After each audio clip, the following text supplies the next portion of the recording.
Christ did not enter a holy place made with hands, a mere copy of the true one, but into heaven itself, now to appear in the presence of God for us.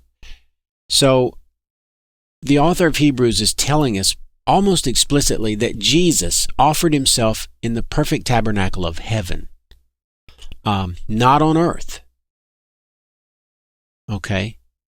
So, even at worst case, let's assume that the author did think that he sacrificed at the end of the ages. There's nothing in that verse, 9:26, talking about being sacrificed on earth. But I don't think we have to accept that he was sacrificed at the end of the ages, because it just doesn't, there's not a hard link in that verse like there is between the appearance and the end of the age. So the other thing I wanted to point out was that, the author of Hebrews almost tells us point blank that Jesus never was on earth. If we go back just one chapter, we can see in chapter 8, verse 4, that Jesus could never be a high priest if he was on earth. Here's verse 4. Now, if he were on earth, he would not be a priest at all, since there are those who offer the gifts according to the law.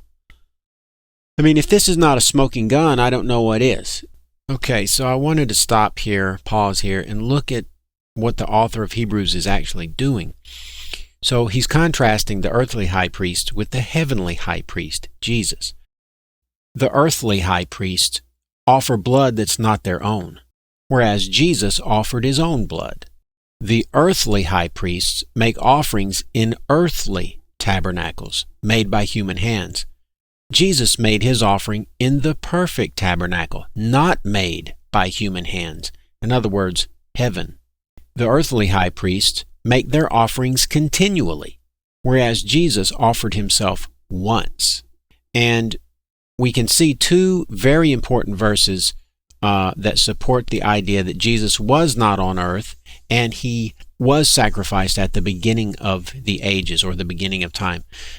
Let's look at Hebrews 8, chapter 8, verse 4. If he was on earth, he couldn't have even been a priest, much less a high priest. So that seems to argue for the idea that Jesus was never on earth. And if we look at Hebrews chapter 9 again, we see that the author tells us explicitly, if Jesus had to offer himself continually, like the earthly high priest, he would have to do so from the beginning of time, ever since the world was made. And when you think about it, if he did that, he'd be offering himself before even the animal sacrifices were instated, which to me, that just sounds like he offered himself originally at the beginning of time. But if he had to do it like the high priests on earth, he would have to have continued offering himself throughout the ages. So we can see the author of Hebrews making a contrast between the earthly high priests and the heavenly high priest, Jesus. And if Jesus was offered on earth, he would not have been offered in heaven, the perfect tabernacle, and it would have destroyed the author's duality. Everything the author is talking about is in the heavenly realms, contrasted with the earthly high priests and their earthly tabernacles.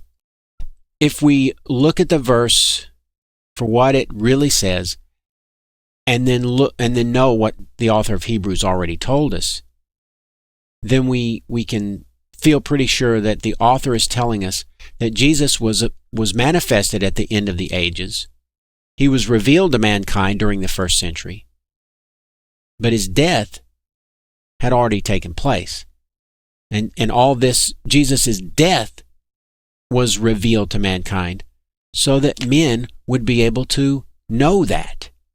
And by believing it, their sin would be covered. So there you have it. It's not really that hard.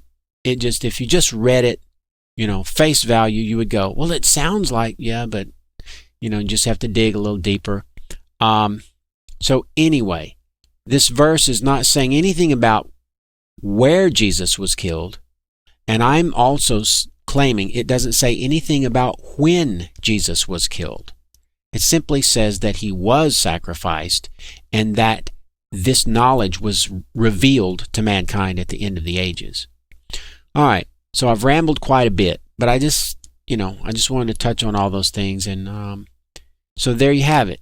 And I think if we could go back and ask the author of Hebrews, I think we would find this out because of all the other things he said in the previous verses before this one. All right. If you agree, we can probably scratch this one off the list and move forward. So anyway, I'll look at some more stuff later on. I gotta get to some other things, and so. But I'm gonna try and look at a few more of these, piece at a time, and see what we can do. These haven't been that interesting. The one about Pilate and the one about the Jews killing Jesus, those will be more interesting. So anyway, that's it.